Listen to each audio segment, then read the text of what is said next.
And I know, I'm absolutely certain that everyone here has something or someone in their background that they could use as an excuse to get bitter. It could potentially cause bitterness if you let it. And that's why we need to bring it to the foot of the cross and say, it's yours, God. I give it to you. I give my life to you. I lay my pain down before you.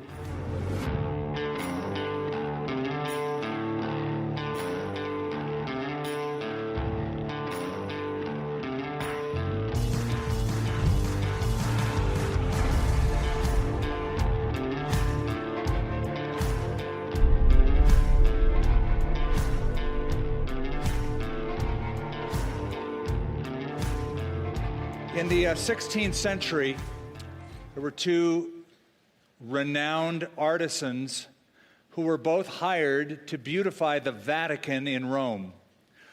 One was Michelangelo, the other was Raphael. Michelangelo was a painter who fancied himself a sculptor. Raphael, of course, was the renowned sculptor. Both of them did very different tasks. Both of them were highly regarded in their own particular fields. But interestingly, a bitterness broke out between them, a rivalry broke out between them, so that whenever they would pass each other in the hall or even meet, they refused to speak to each other. Everybody could see it. It became a renowned bitterness. And the ironic thing is that both of them were doing this for the glory of God. Doing it for the glory of God while holding on to bitterness at the same time. Unfortunately, when you get people that are that revered and renowned, that bitterness, that rivalry, everybody can taste it. It defiles so many people. And it becomes renowned. For example, Winston Churchill. Everybody knows, most people know that there was this long ongoing rivalry between Winston Churchill and a woman named Lady Astor. And they would often say things to each other, publicly even, to put down each other, and it got to be really bad. So, for example, on one occasion, Lady Astor said to Winston Churchill publicly, "Sir, if you were my husband, I would put poison in your tea." Unfazed by that, he turned to her and said, "Madam, if I were your husband, I would drink that tea." Most everyone can think of a bitter person. But seldom will you find someone willing to admit that they are a bitter person. And yet, I think more people may struggle with a root of bitterness than we think. I will admit that when I was a young man, a young boy, I became angry, and that anger turned to bitterness toward my own father. He was a harsh man, not very gracious, very demanding, very exacting, and I struggled with that, and it became, for a period of time, very dark, and God had to do a work, and God did do a work of restoration and reconciliation, but it was something that I struggled with as a young man. And I was reading a little article, blog, by a counselor by the name of Mike DuBose, who lived for years being bitter at his own father. He was angry and bitter because his dad left the family when Mike was a young boy. He said he was talking to a counselor who said, "You know, Mike, it's interesting that people from similar backgrounds, same circumstances as you, even within the same family, can react different ways. For example," he said, "you might have one child, like you, become very resentful. At the same time, in the same family, you might have a child who doesn't become resentful, but learns from it and grows from it and becomes better because of it." So that set him on a path of healing. But Mike DuBose tells of a conversation that he had with a friend who was 70 years old. I'll let him tell the story. He said, "We spoke about his bad childhood and how he still resented his father, who had been dead for years." You can imagine, if he's 70 years old, his dad would have been gone many years before. "I advised him to forgive and move on, but he said angrily, 'I will never forgive my father, even to the grave.' His dead father," said Mike, His dead father and his negative childhood experiences were still haunting him and generating anger more than 60 years later. And he concluded by writing, bitterness had taken deep root in his mind and his heart. Listen, of all the human emotions that are out there, this is one that you ought to fear the most. Because bitterness is emotional cancer. As one leader put it, bitterness blows out the candle of joy and leaves the soul in darkness. You know, bitter people are like porcupines, a bit. They may have many fine points, but they're very hard to get close to. And they're hard to get close to because they're harsh, they're critical, they're unforgiving, they're judgmental, they're sarcastic, angry. But it's more than just anger. It's anger that has grown into something, morphed into something. Or they're like icebergs. They're very cold toward you. They're very cold-shouldered, aloof, act like they don't need you, they don't want you, they got nothing to say, I'm good without you. And like icebergs, most of the problem is underneath. You're only seeing the tip of the iceberg. The real problem is what's going on under the surface. Now today, we're dealing with the garden of your own heart, so to speak, what you allow to grow in your soul.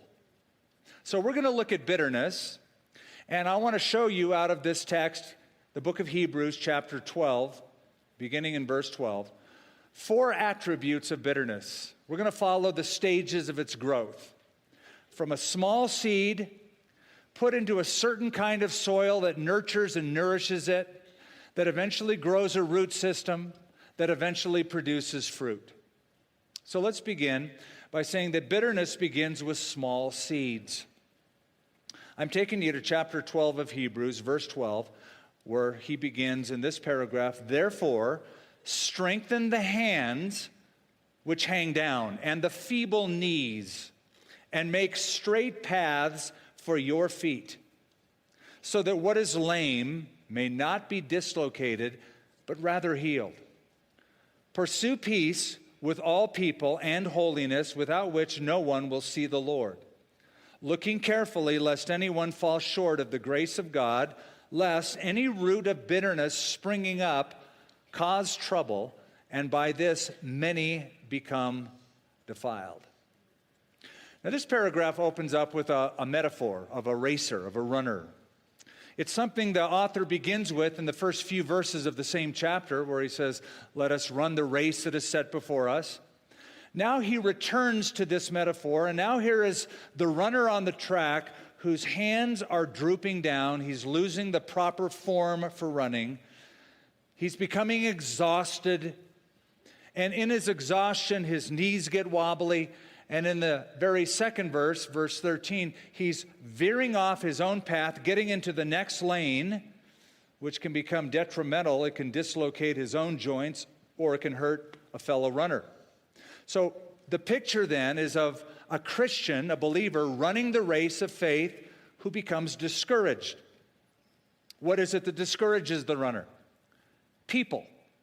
Because you'll notice that he says, pursue peace with all people. You know, the biggest challenge to your peace is people. Of all the circumstances in life, people are the source of rattling your cage. Why? Because people can hurt us, they can upset us, they can offend us, they can affront us, they can ignore us, and all of those things hurt.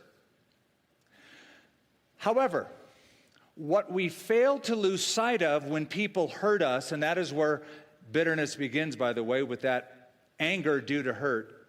What we fail to see is that perhaps God is actually using those difficult people to get our attention, to use them as a course correction, to chasten us. By the way, that is the context of the entire chapter. He starts with a runner metaphor, goes back to it, but in between he talks about the chastening of the Lord. I want you to see a few verses. Look at verse 3. For consider him, that is Jesus, who endured such hostility from sinners against himself, lest you become weary and discouraged in your souls. You have not resisted to bloodshed, striving against sin," implying that's what Jesus went through. "And you have forgotten the exhortation which speaks to you as sons." Here's the quote: "My son, do not despise the chastening," that is chastising, that is correction, that is spanking.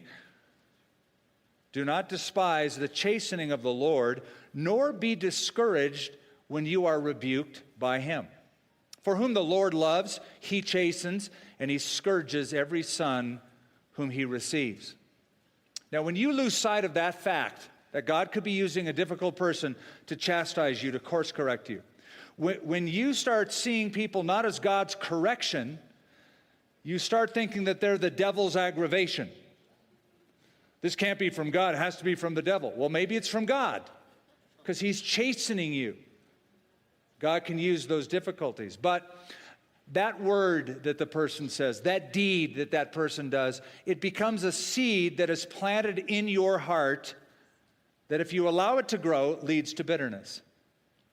And I've noticed something. When people are discouraged, like this runner is here, when you are discouraged, you are most vulnerable to those kind of thoughts inwardly that lead to a bitter heart. So where does bitterness come from?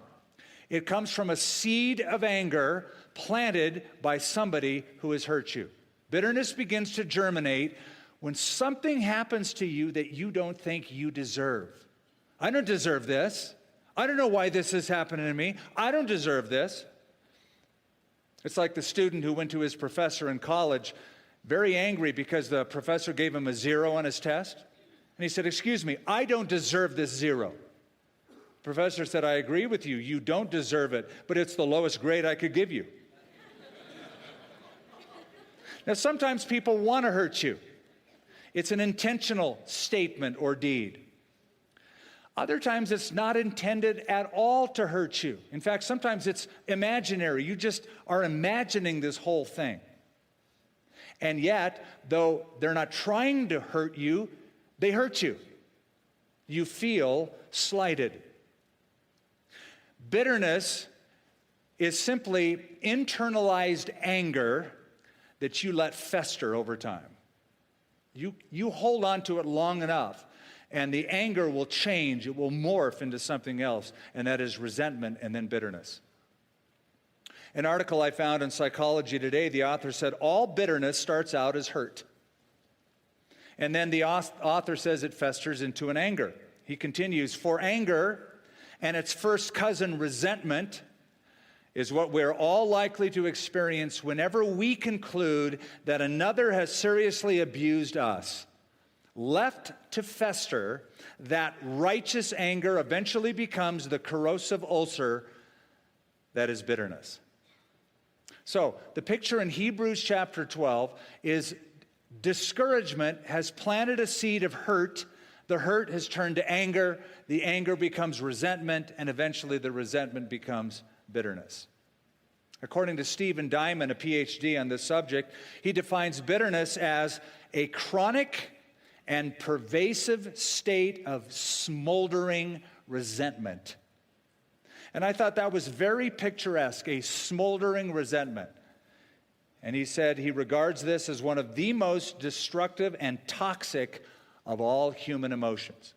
So bitterness begins with small seeds, but then it grows. And the second characteristic, the second attribute I want you to see is that bitterness requires the right kind of soil. So you look at something and notice it in verse 15, if you don't mind. The author says, looking carefully. That means paying attention very diligently. Looking carefully, lest anyone fall short of the grace of God. Now, the truth is, you can never outstrip or outrun the grace of God. The Bible says where sin abounds, grace overflows. But you can come short of it. You can lose sight of the grace of God. And when a person misses the grace of God in his or her life, they become susceptible to a life of bitterness. Why? Because when we forget how gracious God was to us, then we cease being gracious to other people. And why aren't we gracious? Well, this is what you deserve. This is not what I deserve. You know, we start forgetting just how merciful and gracious God was to us. So we need to grow in grace. Because if we don't grow in grace, bad things can grow in us. And one of those bad things is this, bitterness. Now, some soils are easier to plant things in than others. So it is with human hearts. There are some people's hearts that are just ripe for growing a harvest of bitterness. And what kind of heart is that? People who hold on to things and never let them go. If we keep ruminating on wrongs in the past, keep chewing on something that somebody did to us in the past, it begins to affect us in the present, and it becomes an essential part of who we are. It is our new identity. We are that hurt one. We are the victim. Let me tell you a story of somebody who was like that in the Bible. She didn't start out that way. Her name was Naomi in the book of Ruth. Naomi is a name that means pleasant, agreeable, friendly. What a great name. Here comes Miss Pleasant.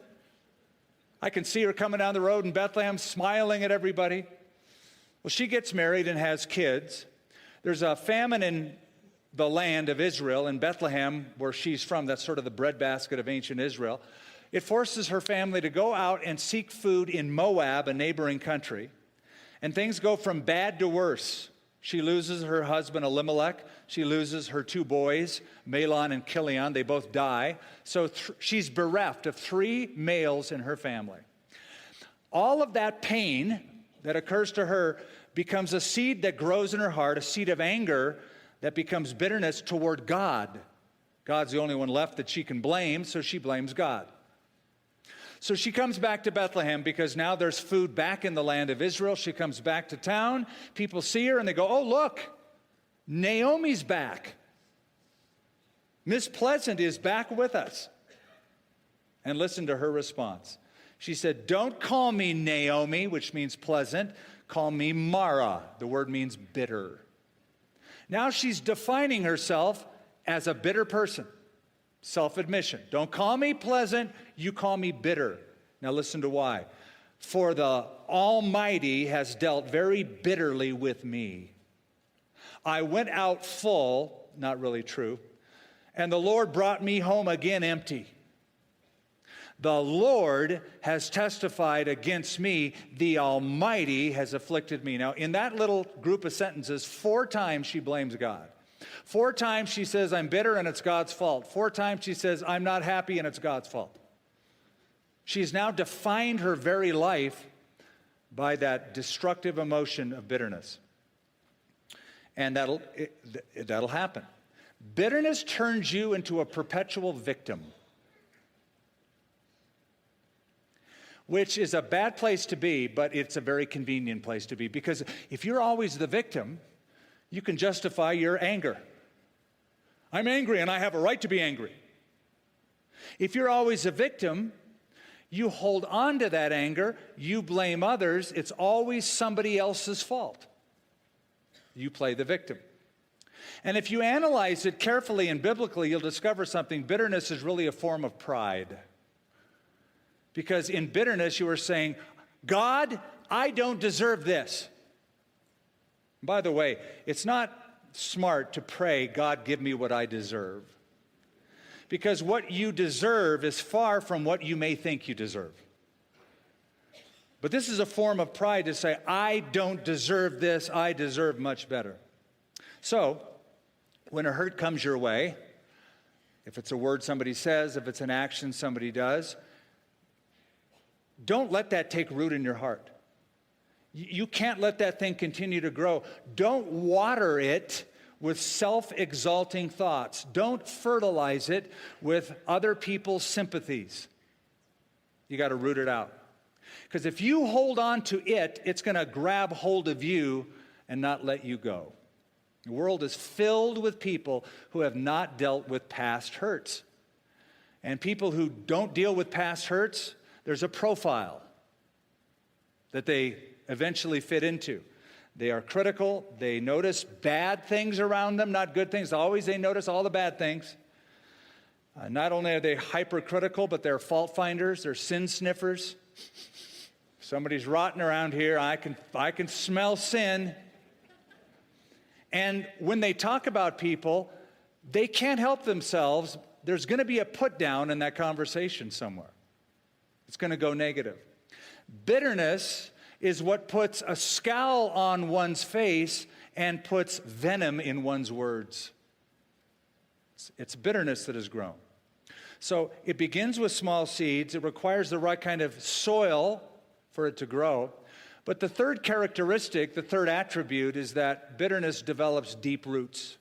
Again, look at verse 15, looking carefully, lest anyone fall short of the grace of God, lest any root of bitterness springing up causes trouble, and by this many become defiled.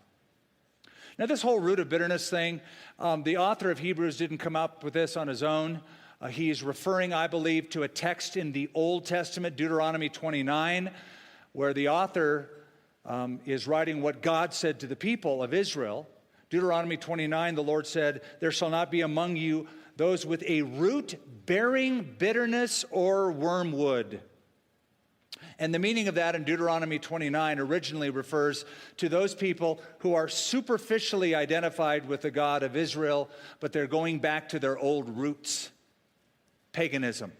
They're leaving the covenant relationship. They're forsaking the grace of God, forgetting the covenant of God, and they're not bearing spiritual fruit. Their life is defined by a root of bitterness, not a sweet root, not one that grows good fruit. Here's the larger point. People who let a seed like this grow in the soil of their hearts eventually develop a root system that grows and grows larger and grows stronger, and pretty soon becomes immovable. Why is it called a root? Because it's hidden. You don't see it. You walk over roots of trees all the time. They're growing underneath you. They're not apparent at first. They will be apparent later on because the root is going to produce fruit. But at first it's hidden. And while it grows hidden, unseen, it grows stronger. And it can be destructive. I have this tree in the back of my house, and I've used it in many illustrations, but one thing that you need to know is that when it was growing early on, and it's grown quite large, I had people tell me, you got to get rid of that. This kind of tree can destroy houses. It can destroy foundations. Because the roots tend to be surface roots, and they can just break things up and break foundations up and break heating ducts up. But I love this tree. I haven't gotten rid of it. Well, I have paid a consequence for it because my back porch shows a nice, long, crowning crack. Because one of the roots of that tree, put it there, it can be very destructive. And so a root of bitterness will grow its tentacles around your heart and choke off spiritual life and choke off emotional life and will dominate your life if you let it. And so Paul says, no wonder he says this in Ephesians 3, get rid of all bitterness, rage and anger, brawling and slander, and every form of malice. Some people are bitter at their parents. Some people are bitter at churches. Some people are bitter at leaders. Some people are bitter at their ex-spouses. Some people are bitter at their current spouses. Bitterness destroys homes. Colossians chapter 3, verse 19, Paul says, husbands, love your wives and do not be bitter toward them. Sometimes, rather than a husband or wife being the better half, they're the bitter half. And it's a big problem among God's people. I think bitterness holds back the power of God. Our life gets so clogged by this root system. We need to get Roto-Rooter in there now. Because the power of God is sort of just, the drain is clogged. God wants to move, but our bitter hearts block him from doing that. See, when your heart is bitter, God will not be real to you. And that's because hatefulness and holiness cannot dwell in the same heart. They're exclusive. So instead of letting that seed grow and branch out a root system, you need to plant your life in better soil. Listen to Paul's words in Ephesians 3, being rooted and grounded in love. And again in Colossians chapter 2, being rooted and built up in him. So when you sink your life into the rich soil of God's love and into that rich soil and life of God's character, that's the soil. That's where you want to be plugged into. In Ephesians 3, which I just mentioned, I'm going to read 2 verses in the New Living Translation, Ephesians 3, 17 and 18. Listen up. I pray that Christ will be more and more at home in your hearts as you trust him. May your roots go down deep into the soil of God's marvelous love.